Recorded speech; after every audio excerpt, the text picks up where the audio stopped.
I think first off the event itself, soccer, Oktoberfest, unbelievable.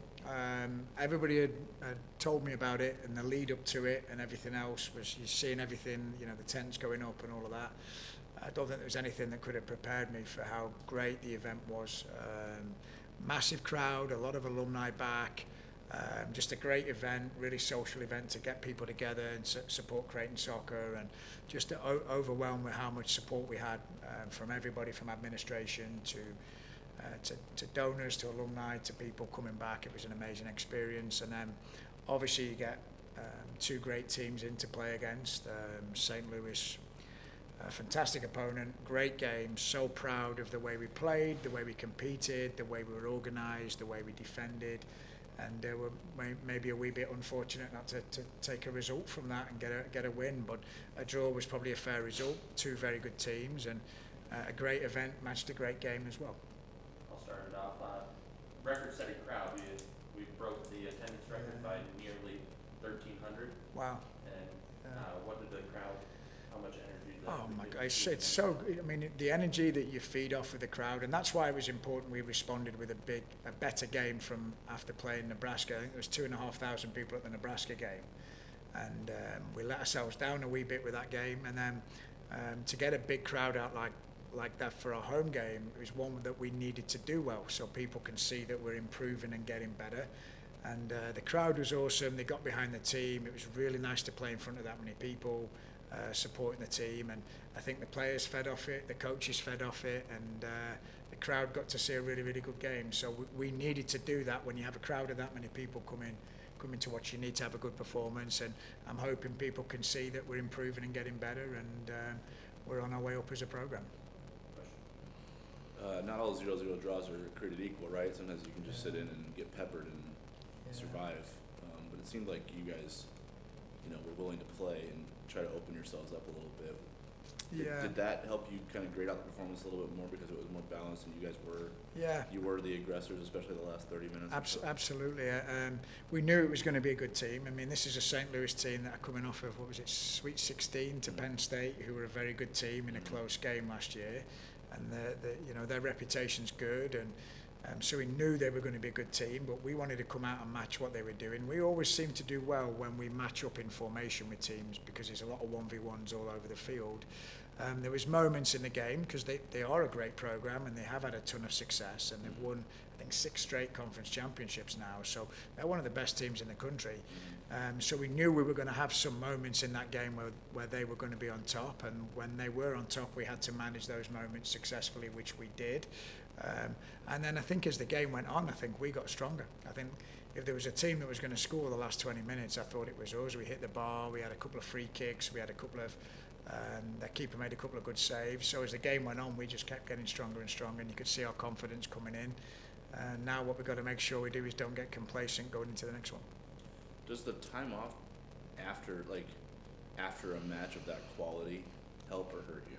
I think it helps. I hope I'm saying that this week. We'll find out on Sunday. But I really do think it helps. I look back to our game, a couple of weeks ago against Nebraska, and they were coming off of not playing on Thursday. We played on Thursday and Monday, and one, they were better than us on the day, but two, they were much fresher than us physically and mentally. We've been able to reset, so the players have had Saturday and Sunday off this week. We've trained Monday, Tuesday. They'll have Wednesday off this week. So it's a nice little mental and physical reset for them, so they're fresh going into this game. The flip side to it is we might be kind of out of sequence a little bit. So you've not got your flow and your rhythm going, but we'll make sure at training we up the tempo Thursday, Friday, Saturday to be ready for the game. What areas of... Well, especially because, like you said, the match opened up, so there was a lot of 1v1s going on, and I know early in the season you weren't in love with the way some of those 1v1s were playing out in favor of the opponent or you. Have you seen growth from Minnesota to St. Louis in your ability to win those matchups more frequently? Yeah, I think so. We've seen growth. We've had a couple of shutouts since early in the season, so you can see that just the outcome of the games is better as a result of the preparation. We are improving 1v1, and as the season goes on, we should be getting better in those 1v1 moments. I still think there was times in that game where we needed to be better with our 1v1s, and But on the flip side to it, we were dominating some of those ourselves as well. So we knew that game, we needed to have a really good performance out of our right back and our left back, and our right forward and our left forward. And, you know, I think in the end it was neutralised in both areas, so neither of the teams were on top in those areas. But, you know, we had to make sure we didn't lose those battles, which we didn't, which was huge for us. Alyssa is a veteran of college soccer, but not necessarily the most experienced player in the world, if that makes sense, right? Like, so to come off a game where she concedes 5, to then shutting out one of the best offenses in the country, what did that show, like, you about her and maybe her teammates about her? Yeah, we talked that week after the Minnesota game, and obviously she was upset to concede that many goals, and she actually made some good saves in that game as well, so it wasn't all bad, but she knew she could have done better, and it just shows what you know, she's hard-working. She wanted to forget that game against Nebraska, and she responded really, really well. That shows mental character, that shows mental toughness.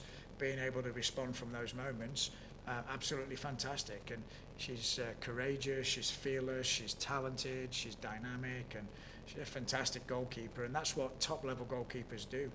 You know, they're able to forget that last game and be ready for the next game. And it wasn't like she didn't play, you know, bad against Nebraska, but she wanted to have a good game. And what a response! Like, just shows great mental toughness for me. What's the next? Okay. What's the next level for you guys? Whether it's defensively, offensively, connections. What's the next goal in front of your team right now? Well, obviously Sunday's the next game, the next challenge that we have, and we want to continue to build off the shutouts that we've got, and making sure that we're very, very tough and very, very organised defensively. So we want to, you know, not concede as many goals as we have done, especially against Nebraska. So we want to make sure we're not conceding. The flip side to that is that obviously creating opportunities and scoring goals. You know, we've got a game this weekend against another very good team, and then Georgetown coming up. But if we can continue to make it difficult for teams to score and continue to take our chances and then build off of our set pieces and score goals off set pieces, that's the next phase. We've got to continue to be tough to beat, and we've got to continue to create chances when we get forward, which we will do. I think we're going to be. I think we might be able to surprise a few people this year. Thank you, Coach. All right, Thanks, thanks sir. guys.